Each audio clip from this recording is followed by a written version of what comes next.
صحیح اور حسن. صحیح اور حسن میں کیا فرق ہے؟ یہ صحیح احادیث کی 3 کیٹیگریز ہیں. سب سے اوپر صحیح حدیث، اس سے تھوڑی نیچے حسن صحیح، اور اس سے نیچے حسن. ہے یہ تینوں صحیح ہیں، لیکن ترتیب اس کی یہ ہوتی ہے، وہ راویوں کے مضبوط ہونے کے اعتبار سے اس کو ڈیفائن کیا جاتا ہے. حسن حدیث بھی صحیح ہوتی ہے بشرطے کہ حسن لذاتی ہی ہو. ضعیف جمع ضعیف جمع ضعیف، یعنی کئی ضعیف روایتیں مل کے حسن لغیری بنانا، جس طرح شیخ البانی بناتے ہیں، وہ والی حسن نہ ہو. حسن لذاتی، اس کی سند بالکل سارے صدوق راوی ہوں، سارے ثقہ نہ بھی ہوں، صدوق ہوں، یعنی سچے ہوں، اتنے مضبوط نہیں لیکن سچے ہوں. اگر وہ آپ کریٹیکلی دیکھیں تو بخاری کی بھی ساری حدیثیں کوئی صحیح درجے کی نہیں ہیں، کچھ حسن صحیح ہیں، کچھ حسن درجے کی بھی ہیں. لیکن چونکہ راوی صدوق ہیں، حدیث کے معاملے میں سچ بولتے ہیں، تو روایت اس کی لی جائے گی. اس میں یہ نہیں دیکھا جائے گا کہ یہ راوی بدعتی ہے یا یہ راوی جو ہے وہ کسی غلط عقائد رکھنے والے فرقے کے لیے ہمدردی رکھتا ہے. نہیں، بندہ سچا ہے نا، اس کی روایت قبول کی جائے گی. بخاری میں درجنوں راوی ہیں جو شیعہ ہیں، ایسے راوی بھی ہیں جو شیعہ مسجد کے امام بھی تھے، اسٹیبلش جو اثنا عشری اور سنی و تفریق میں، لیکن امام بخاری نے ان سے حدیثیں لی ہیں. کتنے ناسبی راوی ہیں بخاری میں، لیکن روایت حدیث میں وہ صدوق ہیں، سچے ہیں، اس لیے ان کی روایتیں قبول کی گئی ہیں حدیث کے اعتبار. اور یہی معاملہ ہے صحابہ کرام کے بارے میں بھی. یہ جو اکثر آپ کو ایک جملہ بول رہے ہوتے ہیں الصحابۃ کلہم عدول، آپ سمجھتے ہیں کوئی آیت ہے کوئی حدیث ہے. نہ یہ آیت ہے نہ یہ حدیث ہے، یہ ایک سلوگن ہے. خلاف دے راشدہ حق چار یار پانچ تن پاک، جس طرح یہ سلوگن ہے، یہ بھی ایک سلوگن ہے. الصحابۃ کلہم عدول، صحابہ بھی لفظ درست ہے، صحابہ بھی درست ہے، زیر سے بھی اور زبر سے بھی. تو اس کا مطلب ہے کہ حدیث قبول کرنے میں سارے صحابہ عدول ہیں. حدیث میں کسی صحابی سے جھوٹ ثابت نہیں ہے، یہ اصول حدیث ہے. اس کا یہ مطلب نہیں کہ صحابہ کرام سے غلطی نہیں ہوتی یا وہ گناہ نہیں کر سکتے یا وہ معصوم ہے، نہیں. ہاں، اس معاملے میں وہ معصوم ہے کہ نبی علیہ السلام کی کوئی بات انہوں نے مکس کر کے آپ کو نہیں بتائی. اب آپ سوچ رہے ہوں گے کہ اس میں کیوں معصوم ہے؟ وہ اس لیے کہ یہ اللہ نے اس دین کی حفاظت صحابہ اور اہل بیت سے ہی تو کروائی ہے. دوسری بات، انہیں یہ پتا تھا کہ ہمارا ہر جرم معاف ہو سکتا ہے. جس طرح آپ کہتے ہیں نا کچھ بھی ہیں تیرے محبوب کی امت سے ہیں، انہیں بھی یہ پتا تھا کچھ بھی ہیں تیرے محبوب کے صحابی ہیں، ہر گناہ معاف ہو سکتا ہے. لیکن جس نبی کو ہم نے اپنی آنکھوں سے دیکھا، اس کے ہاتھ میں ہاتھ دے کے بیعت کی، اگر ہم نے اس پہ جھوٹ باندھا نا پھر ہم مارے گئے. بعد کے لوگوں کو تو کوئی نہ کوئی بینیفٹ آف ڈاؤٹ مل سکتا ہے، ہمیں اللہ نے نہیں چھوڑنا کہ تمہیں تو میں نے نبی علیہ السلام کا ساتھی بنایا تھا، تم نے اس نبی پہ جھوٹ باندھ دیا. اور پھر اس سے بڑھ کر رسول اللہ صلی اللہ علیہ وآلہ وسلم نے صحابہ کرام کو اس گناہ کی انٹینسٹی اتنی کوٹ کوٹ کے ان کے دلوں میں بھری تھی نا کہ اتنا بڑا گناہ ہے کہ بچ جانا بچ جانا بچ جانا. مسلم کی پہلی حدیث مولا علی سے یہی ہے، بخاری میں بھی ہے، دیکھنا میری طرف جھوٹی بات منسوب نہ کرنا ورنہ اپنا مقام جہنم میں دیکھ لو. چند احادیث ہیں جو متواتر ہیں، جو سینکڑوں صحابہ نے روایت کی اور ہزاروں تابعین نے. ان میں سے ایک حدیث یہ ہے کہ جس نے میری طرف جھوٹ منسوب کیا اپنا مقام جہنم میں دیکھ لے، جو بخاری میں بھی مسلم میں بھی دنیا کی آلموسٹ ہر حدیث کی کتاب میں یہ حدیث موجود ہے. اب ایک بات کی جب لکیر اتنی بار پیٹی جائے تو آپ امیجن کر سکتے ہیں، جس طرح آپ پاکستان میں بھی کتنے پکے بے نمازی ہیں جو عید کی نماز بھی نہیں پڑھتے لیکن کہیں گے اللہ دے فضل نال آج تک خنزیر نہیں کھاتا، 10 سال انگلینڈ لیا میں خنزیر نہیں کھاتا، کہیں گے نا سور کا گوشت نہیں کھایا. کتنے بے نمازی ہیں وہ کہیں گے میں نے سگریٹ کبھی ہاتھ میں بھی نہیں پکڑا، شراب تو بڑی دور کی بات. اب آپ سوچ رہے ہوں گے ایک طرف حالانکہ نماز چھوڑنا اس سے بڑا گناہ ہے، لیکن انہوں نے اس گناہ کی انٹینسٹی اتنی بڑی سمجھی ہے. بس صحابہ کرام بھی یہ سمجھتے تھے کہ سب کچھ معافی ہو جائے گی، لیکن اگر اللہ کے نبی پہ ہم نے جھوٹ باندھ دیا سانو نہیں اللہ نے چھڑنا، بعد تو چھڑ دے گا، سانو نہیں چڑھتا. یہ وہ چیز تھی جو صحابہ کرام کو جھوٹ نہیں بولنے دیتی تھی. سب سے بڑھ کر حضرت معاویہ ابن ابی سفیان رضی اللہ تعالی عنہما نے بھی لاکھ اختلافات کے باوجود مولا علی پہ کبھی جھوٹ نہیں باندھا. قتل مار والی حدیث پہنچی، اس کی باطل تعویل ضرور کی، حدیث کا انکار نہیں کیا، کیونکہ انہیں پتا تھا یار ریڈ لائن کراس نہیں ہونی چاہیے. اس لیے ہم حضرت معاویہ کہتے ہیں حضرت معاویہ رضی اللہ تعالیٰ عنہ نے اپنے دور حکومت میں کتنے ایسے کام کیے جو بخاری مسلم میں رپورٹ ہوئے ہیں، تو پھر ان کی حدیثیں کیوں لی جاتی ہیں؟ اس لیے کہ حدیث میں انہوں نے کبھی کوئی جھوٹ نہیں بولا. سنن ابی داؤد میں یہ حدیث موجود ہے 4129 کہ محمد ابن سیرین حدیث بیان کرتے ہیں، تابعی ہیں حضرت معاویہ رضی اللہ تعالیٰ عنہ سے، اور ساتھ ہی فرماتے ہیں وَمُعَاوِيَةُ لَا يُتَّهَمُ فِي الْحَدِيثِ، اور معاویہ حدیث کے معاملے میں جھوٹے نہیں تھے، ان پہ کوئی تہمت نہیں کہ انہوں نے کبھی رسول اللہ پہ جھوٹ باندھا ہو. اس کے بعد انہوں نے ایک حدیث بیان کی، اس جملے میں انہوں نے حضرت معاویہ کی تعریف بھی کی اور حضرت معاویہ کی جو غلطیاں ہیں ان کی جسٹیفیکیشن اس اعتبار سے پیش کی کہ حدیث کے معاملے میں انہوں نے کوئی غلطی نہیں کی، اور معاویہ حدیث کے بارے میں متہم نہیں تھے، ان پہ کوئی تہمت نہیں کہ انہوں نے حدیث گھڑی ہو.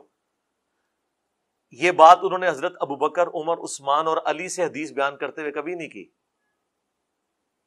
پوائنٹ ٹو بی نوٹڈ کہ وہ حدیث بیان کر رہے ہوں کہ حضرت علی نے فرمایا، اور آگے کہیں کہ حضرت علی پہ کوئی تہمت نہیں کہ انہوں نے کبھی جھوٹ بولا ہو حدیث کے معاملے میں. حضرت معاویہ کے لیے اس لیے کہ ان کو پتا تھا کہ حضرت معاویہ رضی اللہ تعالیٰ عنہ کے بارے میں محدثین کے ہاں، صحابہ اور تابعین کے ہاں، ان کے جو پولیٹیکل جو سٹانس ہے اس کی وجہ سے کئی چیزیں لوگوں کے دلوں میں کھٹکتی ہیں. تو یہ نہ ہو کہ میں حدیث بیان کروں تو لوگ کہیں یہ تو معاویہ کی حدیث ہے. تو حدیث کے معاملے میں چاہے حضرت معاویہ ہوں، مغیرہ ابن شعبہ ہوں، عمر ابن عاص ہوں رضی اللہ عنہم اجمعین، ایون بسر بن ابی ارطا، ایک نٹوریس ترین پرسنالٹی، صحابی ہے، فتح مکہ کے موقع پر مسلمان ہوا ہے، لیکن آپ اسماء و رجال کی ساری کتابیں اٹھائیں، ابن حجر اسقلانی کی تقریب التہذیب اٹھائیں، تہذیب التہذیب اٹھائیں، اسی طریقے سے امام ذہبی کی کتابیں اٹھائیں، سب لوگ کہتے ہیں سوائے کلمہ پڑھنے کے کوئی خیر کی رتی اس بندے میں نہیں تھی. یہ وہی ہے جس نے حضرت معاویہ کی حکومت کو اسٹیبلش کرنے کے لیے حضرت علی کے علاقوں میں گھس کے شیعان علی کو قتل کیا ان کی خلافت میں.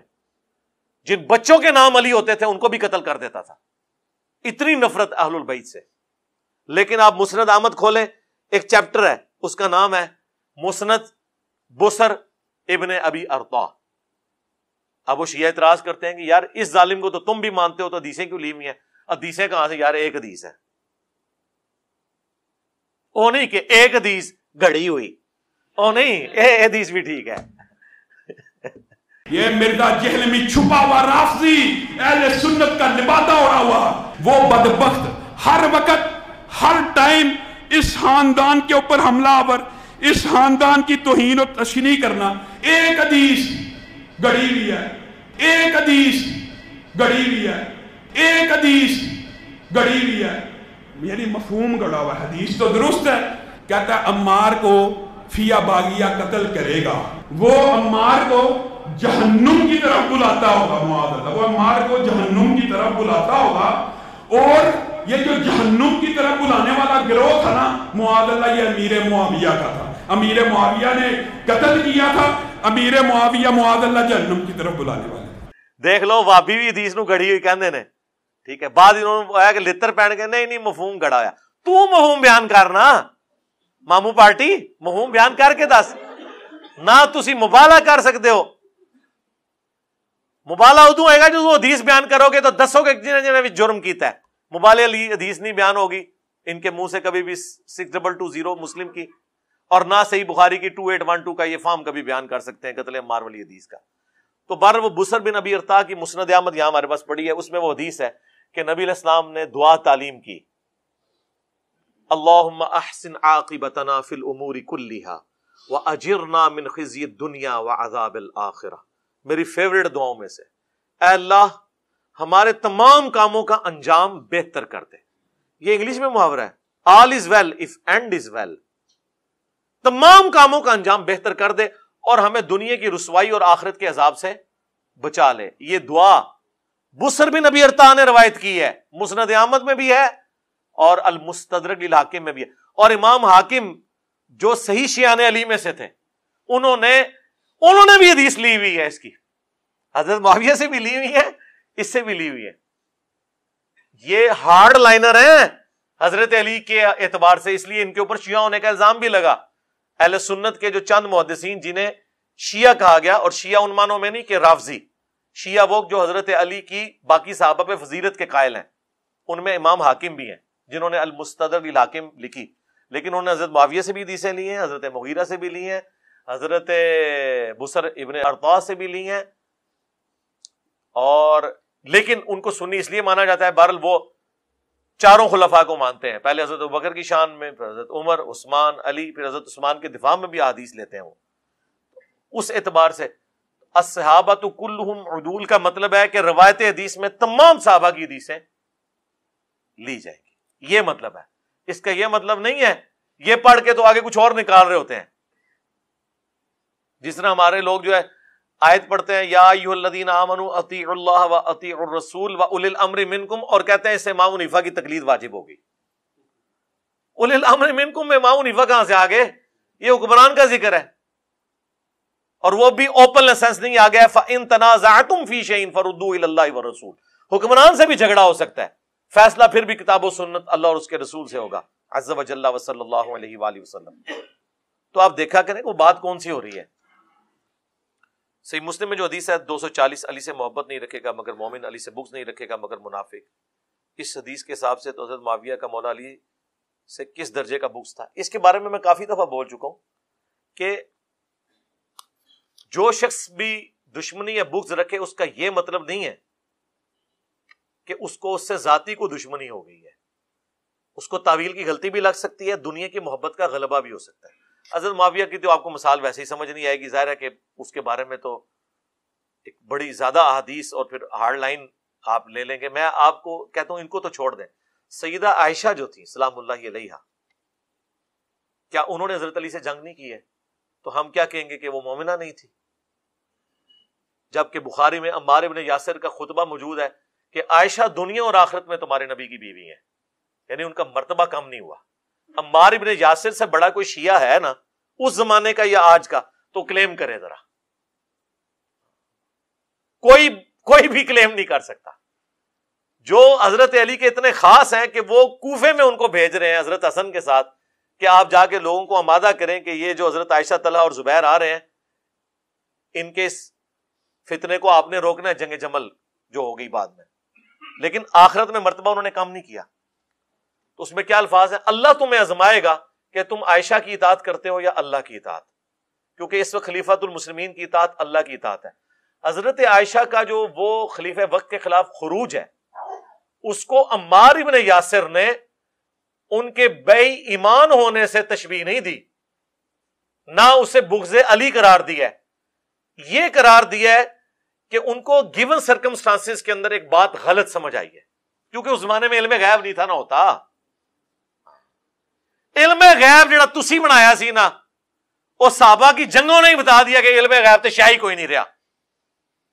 ہاں وہ صرف انبیاء کا خاصہ ہے، انہیں اللہ تعالیٰ علم الغیب دیتا ہے. وما کان اللہ لیطلعکم علی الغیب، تمہاری کیا اوقات ہے کہ اللہ تمہیں غیب پر اطلاع دے. ولکن اللہ یجتبی من رسلہ من یشاء، اللہ چن لیتا ہے اپنے رسولوں میں سے جسے چاہتا ہے. تو صحابہ کرام کو اگر علم غیب ہوتا ہے، یہاں پہ لوگ کہتے ہیں نہیں غلط فہمی ہو گئی سی جو باغیاں نے لڑاتا فلانے نے، اللہ تو بندے باج تکاں گے. پہلے دسو علم غیب کتے گیا؟ دیکھو کیسا دماغ گیا میرا رحمانی دماغ کتے گیا کہ تواڈے سارے شیطانی دماغ 1400 سال دے غلط عقیدے تانوں پڑھاندے رہے انج غیب ہو گئے نے کہ علم غیب کتے گیا. آپ تو کہتے ہیں کہ جی عبد القادر جیلانی اور غوث جو ہوتے ہیں وہ پوری کائنات کو ایک ذرے کی طرح ہتھیلی پہ دیکھ رہے ہوتے ہیں، اور صحابہ کرام کے گھوڑے کے قدموں کی خاک کو کوئی غوث کتب ابدال نہیں پہنچ سکتا. ہاں ہن دسو علم غیب کتے گیا؟ دل دا حال جاننا کتے گیا؟ کیوں نہیں حضرت عائشہ کو حضرت علی کے دل کا حال پتا چلا؟ حضرت زبیر تو جنگ میں آگے، حاکم میں اور مسند احمد میں آتا ہے حدیث بھی بھول چکے تھے، حضرت علی نے یاد کروایا کہ یاد ہے زبیر حضور نے تجھے کہا تھا تو ظالم ہوگا جب تو علی سے لڑ رہا ہوگا، تو وہ گھوڑے کو ایڑی لگا کے وہاں سے نکل گئے. ان کا میں بھول گیا تھا. وہ قرآن میں آیا حضرت یوسف کا صحابی بھول گیا تھا، 9 سال بعد اسے یاد آیا. حضرت یوسف نے کہا تھا نا جب تم آزاد ہوئے تو بادشاہ سے میرا ذکر کرنا، 9 سال بھول گیا, اتنا بڑا واقعہ بھول گیا. جس بندے کی بشارت پہ وہ قید خانے سے نکلا, پھانسی کی سزا اس کی ختم ہوئی, کوئی چیز نہیں بولنی چاہیے تھی تو یہ تھی.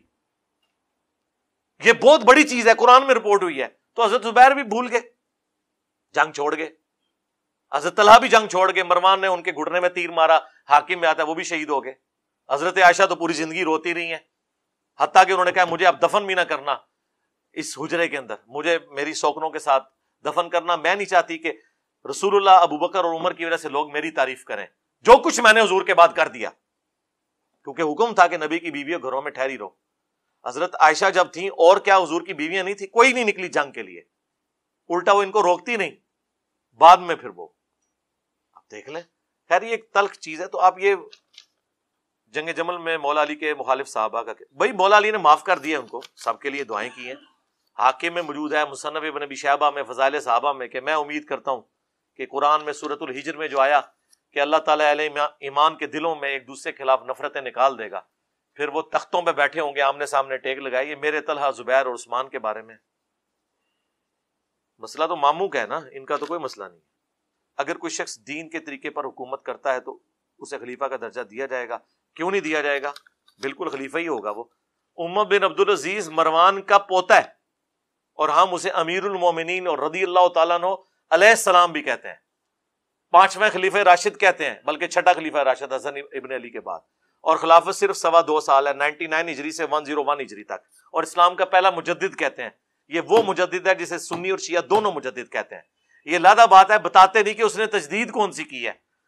مجدد آ کے خرابیاں دور کرتا ہے نا, وہ گند جو صاف کیا ہے, کہتے ہیں نا انجینئر صاحب گند پہ بیٹھتے ہیں, تو عمر بن عبدالعزیز کس گند میں بیٹھ کے انہوں نے وہ گند صاف کیا تھا؟ بنو امیہ. وہ کون سی خرابی تھی؟ حکومتی خرابیاں انہوں نے دور کی, تو وہ خلیفہ کہلاتے ہیں, خلیفہ راشد ہے. ان کا پورا نام کیا ہے؟ عمر بن عبدالعزیز بن مروان بن حکم. اور حکم وہ ہے جس کے اوپر رسول اللہ نے لعنت کی ہوئی ہے, لیکن لعنت کا حصہ عمر بن عبدالعزیز تک نہیں پہنچا. جو اکثر پوچھے ہوتے ہیں قرآن میں اللہ نے کہا جی یہودیوں پہ قیامت تک کے لیے اللہ کی ذلت اور غضب ہے. جی ان پہ ہے جو روش اختیار کریں گے. آج بھی اگر کوئی یہودی من سے مزاج ہو جائے تو اس سے غضب اٹھ جائے گا. یہ نہیں ہے کہ اللہ نے اسے باندھ دیا کہ اب وہ اسلام نہیں قبول کر سکتا. عبداللہ بن سلام نے نہیں اسلام قبول کیا. آج بھی کئی یہودی ہیں جو مسلمان ہوئے ہیں. تو یہ لعنت قبر تک تب جائے گی جب آپ خود لے کے جائیں گے, ورنہ آپ جب چاہیں ختم کریں خود. مجھے صرف حدیث کا صحیح کانسیپٹ دیں. جی کانسیپٹ لے لیں, ریکارڈ ہے. انٹروڈکشن آف حدیث, پورا حدیث کیسے ہے. اچھا, اب حضور کے زمانے کی بات کی باتیں بھی حدیث, جی حدیث ہی ہوتی ہیں. حدیث کا مطلب ہوتا ہے بات. کیا مطلب ہوتا ہے؟ بات. محدثین کے ہاں جو نبی علیہ السلام نے فرمایا اسے کہتے ہیں حدیث مرفوع, کہ یہ رسول اللہ تک پہنچتی ہے. ارفا کہتے ہیں بلند کرنے کو, جس طرح ہمارا یہ سطح مرتفع ہے. ایک ہوتی ہے حدیث موقوف, جو کسی صحابی کا قول ہوتا ہے, جیسا کہ مولا علی کا قول کہ میری وجہ سے 2 فرقے جہنم میں جائیں گے, ایک میری محبت میں غلو کر کے, ایک میری دشمنی میں. اب یہ نبی علیہ السلام سے نہیں وہ بیان کر رہے ہیں, خود بیان کر رہے ہیں اپنے بارے میں. اسے حدیث ہی کہا جاتا ہے, حدیث موقوف. اس سے نیچے آ جائے, تابعین کے اقوال بھی جو ہیں وہ بھی احادیث ہوتی ہیں. اگر وہ نبی علیہ السلام کے ریفرنس سے بیان کریں تو وہ حدیث نہیں ایکسپٹ ہوتی جب تک وہ سند پوری نہ کریں. اور جو ان کا اپنا قول ہوتا ہے نا, اس کو ایکسپرٹ کے طور پہ حدیث کے طور پر لیا جاتا ہے. اب بخاری مسلم یا حدیث کی کتابیں جو ہے نا, ان میں یہ ساری چیزیں آپس میں گندی ہوئی ہوتی ہیں. حدیث موقوف, حدیث مرفوع, حدیث مقطوع, یہ سب کی سب ایک جگہ جمع ہوتی ہیں ایک حدیث کے اندر. اسی لیے اسے حدیث بھی کہا جاتا ہے. اوور آل حدیث ویسے اس کو مثلا اب یہ جو 3748 کا آپ نے حوالہ لکھا ہے کہ وہ کہہ رہے ہیں یہ تو واقعہ بعد میں حدیث کیسے ہے, حدیث کیسے بنی. 3748 جو بخاری کی حدیث ہے اس میں کیا الفاظ ہیں کہ حسین ابن علی کا سر کاٹ کر عبید اللہ ابن زیاد کے سامنے رکھا گیا. نعوذ باللہ. اللہ کی لعنت, اللہ کے فرشتوں کی لعنت, تمام لعنت کرنے والوں کی لعنت جنہوں نے حسین ابن علی کو مظلومانہ شہید کیا, آمین. تو وہ چھڑی سے ان کے سر مبارک کو کریدنے لگا اور ان کے حسن کے بارے میں کوئی کلام کیا انس ابن مالک وہاں کھڑے تھے, انہوں نے فرمایا کہ سب سے زیادہ رسول اللہ کے ہم شکل حسین ابن علی تھے. یہ ہے 3748, جس کو آپ نے پوچھا کہ یہ حدیث کیوں ہے, اس لیے کہ اس میں رسول اللہ کا کیا نام نہیں آیا نا. دوسرا, یہ حدیث سے مرفوع بھی ہے اس حوالے سے کہ انس ابن مالک نے رسول اللہ کو نہ صرف دیکھا ہے بلکہ 10 سال وضو کروایا بخاری مسلم میں. اور انس ابن مالک کہہ رہے ہیں کہ حضرت حسین ابن علی رسول اللہ کے ہم شکل ہیں. حضور کا ہم شکل ہونا, حضور کے ساتھ شکل کا ملنا, یہ نبی علیہ السلام کی حدیث بن گئی نا. حدیث صرف حضور کا فرمان تو نہیں ہے, جو آپ کر کے دکھائیں وہ بھی حدیث ہے, جس پہ آپ خاموش ہوں وہ بھی حدیث ہے, حدیث تقریری, حدیث قولی, حدیث فعلی. نبی علیہ السلام کے ہم شکل. حدیث موقوف بھی ہے کہ حضرت انس ابن مالک بیان کر رہے ہیں, وہ ان کی اپنی بات بھی ہے, اور وہ واقعہ نتھی ہو گیا اس کے ساتھ, لہذا یہ سب کا سب اکٹھا ہو گیا بخاری میں, اور سند ایک ہی ہے, سند ایک ہے. اب یہ نہیں ہو سکتا کہ میں اس کا ٹکڑا لے لوں کہ حسین جو ہے وہ رسول اللہ کے ہم شکل تھے, اور باقی میں جملہ چھوڑ دوں کہ حسین کا سر کاٹ کے سامنے رکھا گیا. کیوں چھوڑیں گے؟ راوی تو ایک ہی ہے جو بیان کر رہا ہے. سمجھ آئی بات کی؟ اسی راوی پہ اعتبار کر کے آپ نے حضور کی بات مان لی, انس ابن مالک کی بات مان لی, وہ پورا واقعہ جو بیان کر رہا ہے وہ کہنے میں نے آدھا واقعہ چھوڑ دینا ہے, تو ایسے تو نہیں ہوگا. اس لیے سارے کو حدیث کہا جاتا ہے, اور یہ تاریخ کہہ کے اسے جھٹلا نہیں سکتے. تاریخ کی سب سے اتھینٹک بک قرآن ہے. حضرت یوسف علیہ السلام کا اپنے بھائیوں کے ساتھ جو معاملہ ہوا, وہ تو حضور صلی اللہ علیہ وآلہ وسلم سے کم از کم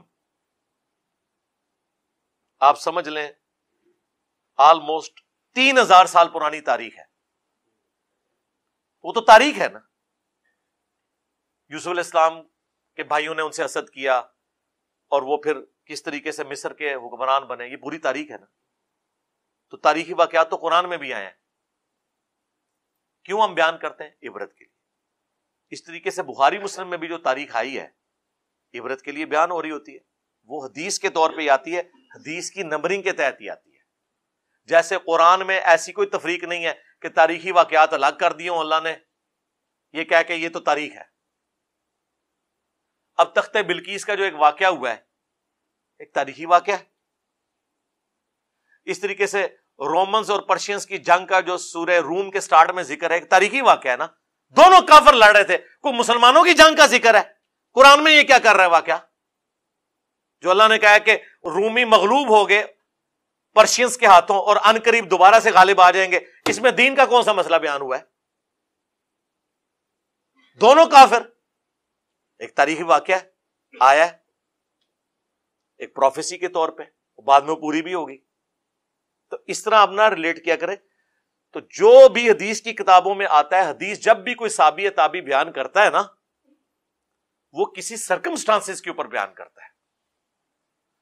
جس طرح مسلم شریف میں حدیث ہے, میں نے کربلا والے ریسرچ پیپر میں ڈالی ہوئی ہے, کہ حضرت معاویہ نے اناؤنسمنٹ کی مال غنیمت کے جو سامان آئے تھے سونے اور چاندی کے, اور فوجیوں کو کہا کہ اپنی تنخواہوں کے عوض جو ہے نا اپنی اپنی مرضی کے برتن اٹھا لو. تو وہاں پہ صحابی کھڑے ہو گئے, انہوں نے کہا نبی علیہ السلام نے سونے کے بدلے سونے کے کاروبار کا منع کیا, اللہ دست بدست ہو اور ہم وزن ہو. یہ نہیں ہے کہ ایک فوجی کی تنخواہ جو ہے وہ 100 دینار کے برابر ہے, اور وہ ایسا سونے کا لوٹا اٹھا لے جو 150 دینار کا ہے, تو یہ تو سود لے گا وہ. تو سارے فوجی رک گئے, لیکن حضرت معاویہ کو غصہ آ گیا. مسلم شریف کے الفاظ ہیں, انہیں تو برا لگا کہ میرے حکم کو میں حاکم ہوں, اور اس بندے نے حدیث سنا کے سب کو سائڈ پہ کر دیا. تو انہوں نے کہا میں بھی تو اتنا عرصہ حضور کے ساتھ رہا ہوں, میں نے تو ایسی کوئی حدیث نہیں سنی.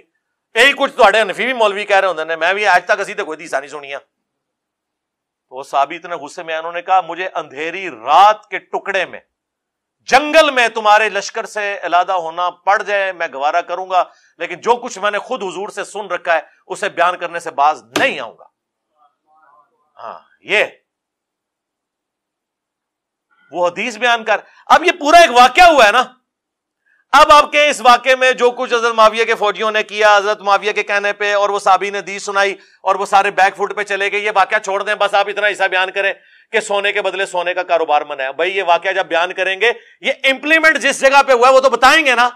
ویسے تو بڑا شوق ہے تو نشان نزول دسو, حدیثاں دا شان نزول نہ تانوں دسیے، مامو پارٹی تانوں نہ دسیے کہ انس نے کب یہ حدیث بیان کی کہ حسین جو ہے وہ حضرت رسول اللہ کے ہم شکل ہیں، جب تمہارا جو مامو کا گورنر تھا عبید اللہ ابن زیاد وہ ان کے چھڑی مار رہا تھا ان کے سر مبارک میں، اس وقت انہوں نے یہ حدیث سنائی ہے، تمہیں نہ بتائیں؟